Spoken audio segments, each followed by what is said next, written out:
જો તમને આ રેસીપી પસંદ આવી તો લાઈક કરજો, શેર કરજો અને સબસ્ક્રાઇબ કરજો. જય શ્રી કૃષ્ણ. હું સગુણાબેન આહિર સુરતથી આપ સૌનું મારા કિચનમાં સ્વાગત છે. આજે આપણે બનાવીશું સુરતના પ્રખ્યાત નાયલોન ખમણની રેસીપી, બધા માપ સાથે. તમને જો મારી આ રેસીપી સારી લાગે તો મારી ચેનલને લાઈક, શેર અને સબસ્ક્રાઇબ ચોક્કસથી કરી દેજો, જેથી કરીને આવનારી દરેક રેસીપી તમને સૌથી પહેલાં જોવા મળે.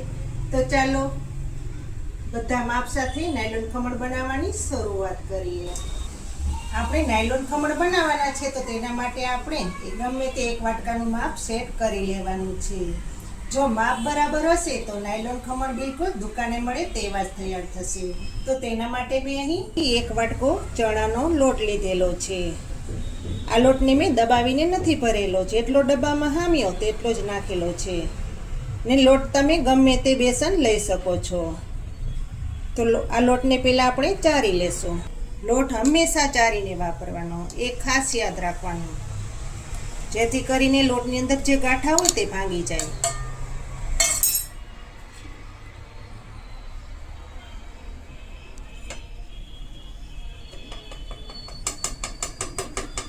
ગમે તે લોટ વાપરતા હોઈએ પણ હંમેશા ચારીને જ વાપરવાનો, જેથી કરીને બેટર સારું બને.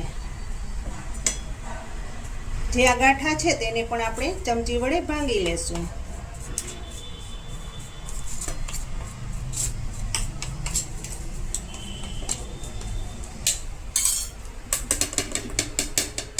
લોટ આપણો ચરાઈને રેડી થઈ ગયો છે. સૌ પ્રથમ તો પહેલાં આપણે અડધી ચમચી લીંબુના ફૂલ નાખીશું. આ મસાલા આપણે કોરા લોટમાં જ નાખી દેવાના છે. અડધી ચમચી લીંબુના ફૂલ છે તો તેની સામે 1 ચમચી ખાંડ નાખશું.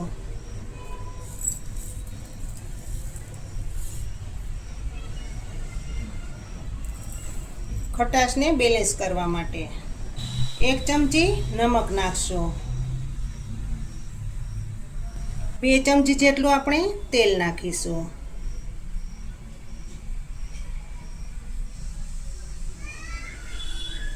તેલથી આપણા ખમણ એકદમ સોફ્ટ બને છે અને જાળીદાર બને છે, એટલું ખાસ યાદ રાખજો.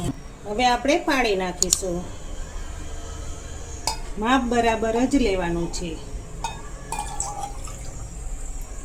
હવે પાણી નાખતા જઈશું અને સરસ મજાનું બેટર તૈયાર કરશું. અત્યારે આપણે 1 વાટકો પાણી લીધેલું છે.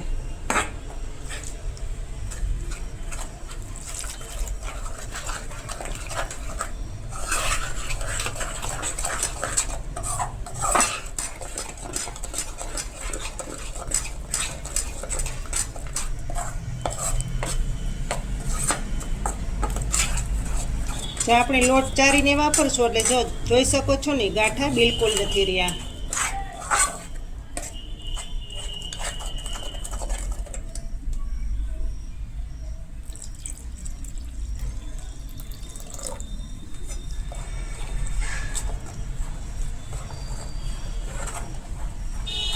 એક વાટકા લોટની સામે આપણે 1 વાટકા પાણીની જરૂર પડશે.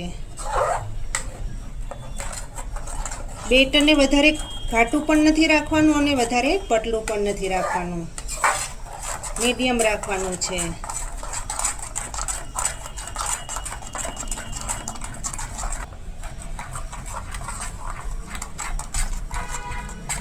આ રીતે બેટરને ફેટી લેશું, જેથી કરીને આપણા ખમણ એકદમ સોફ્ટ બને.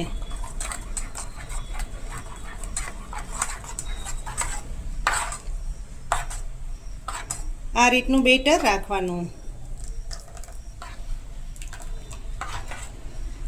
ચમચામાંથી આ રીતનું નીચે પડવું જોઈએ.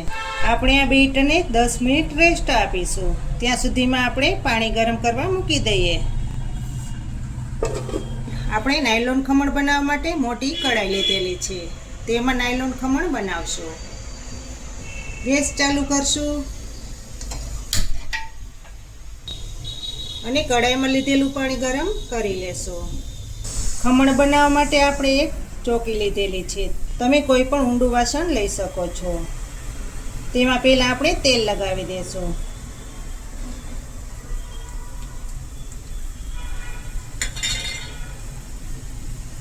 ફરતી સાઈડ પર તેલ લગાવી દેવાનું. પાણી પણ સરસ ગરમ થઈ ગયું છે, તો તેમાં આ ચોકીને મૂકી દેશું. ત્યાર પછી આપણે બેટરને જોઈ લેશું.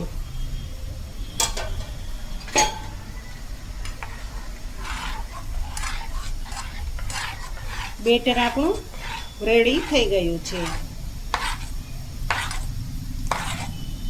હવે તેમાં આપણે ખાવાના સોડા નાખશું, અડધી ચમચી. સોડા તમે ગમે તે લઈ શકો, સાંજીના ફૂલ પણ લઈ શકો અને ખાવાના સોડા પણ લઈ શકો. સોડા નાખીને આપણે તરત જ બેટરને ઉપયોગમાં લેવાનું છે.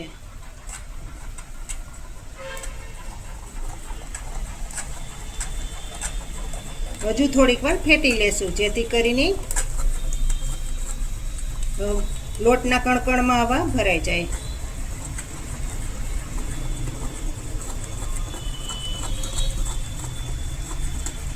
સોડા નાખ્યા પછી લોટ એકદમ ફૂલી જાય છે. હવે આ બેટરને આપણે ચોકીમાં નાખી દેશું. આપણે ચોકીને ફેરવવાની નથી ને હલાવવાની પણ નથી.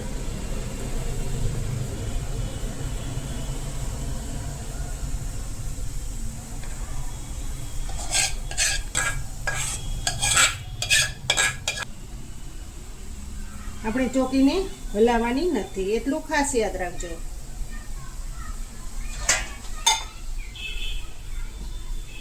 ઉપરથી આપણે કાથરોટ ઢાંકી દેશું, જેથી કરીને વરાળમાં સરસ રીતે ખમણ પાકી જાય.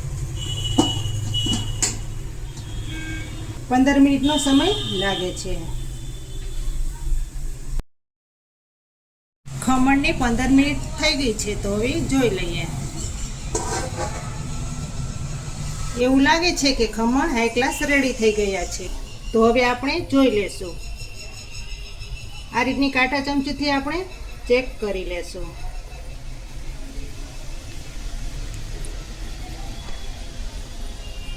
જોઈ શકો છો ને, ચમચી બિલકુલ કોરી પાછી આવે છે, તો ખમણ રેડી છે. તો ગેસ બંધ કરી દેશું અને ખમણની પ્લેટને નીચે ઉતારી લેશું. આપણે આ ખમણને થોડીક વાર ઠંડા કરવા દેશું, જેથી કરીને ફરતી સાઈડથી અલગ થઈ જાય. ખમણ ઠંડા થાય ત્યાં સુધીમાં આપણે ખમણનો મસાલો વઘારી લેશું.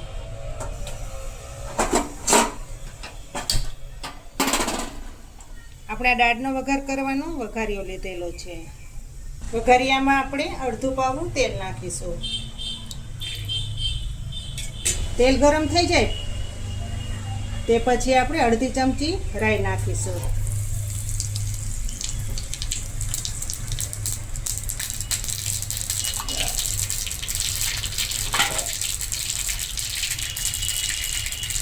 લીલા લીમડાના પાન નાખશું.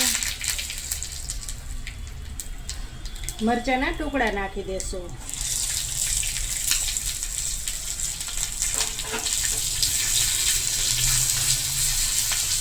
મરચાના આ રીતના મોટા ટુકડા કરવાના.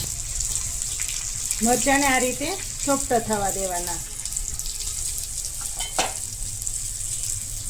તેમાં આપણે અડધી ચમચી તલ નાખશું, સફેદ તલ.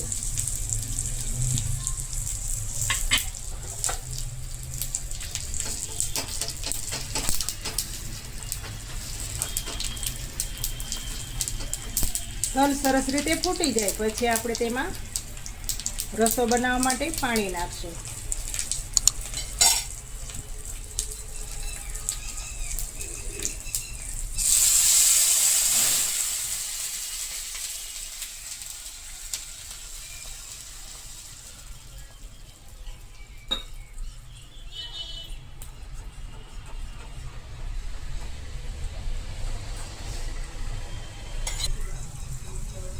પાણીમાં આપણે 1 ચમચી ખાંડ નાખી દેશું.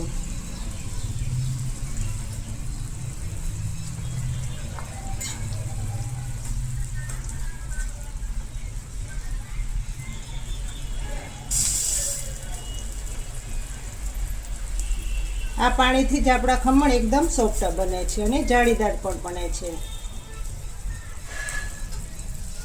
પાણીને આપણે થોડીક વાર ઉકળવા દેશું, પછી ગેસ બંધ કરી દેશું.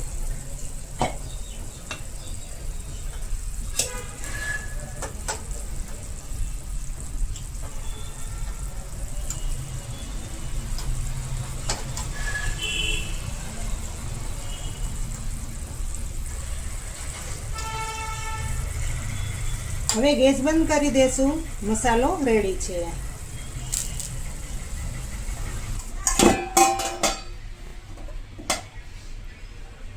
આપણે ખમણને પલટાવી લેશું.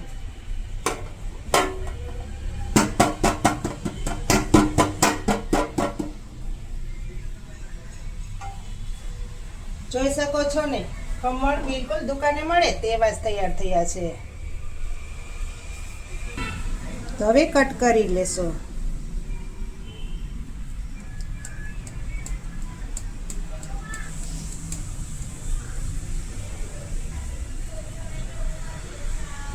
જોઈ શકો છો ને, એકદમ પોચા રૂ જેવા તૈયાર થયા છે.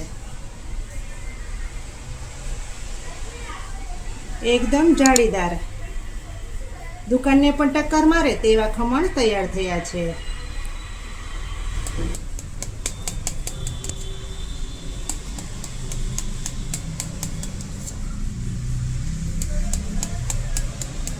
તમે ક્યારેય પણ આ રીતના ખમણ ન બનાવ્યા હોય તો ચોક્કસથી બનાવજો. દુકાનેથી લઈને તો ખમણ આપણે બહુ ખાતા હોઈએ, પણ આ રીતના ઘરે બનાવીને એકવાર ખાઈએ તો ખૂબ જ ખાવાની બધાને મજા આવે છે. જોઈ શકો છો ને, પોચા રૂ જેવા.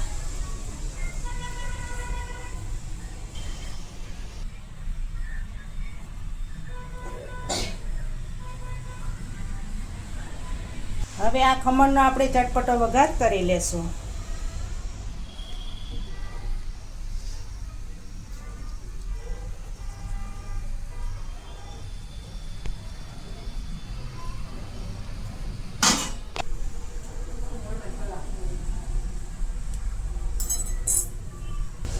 તો તૈયાર થઈ ગયા છે સુરતના પ્રખ્યાત નાયલોન ખમણ.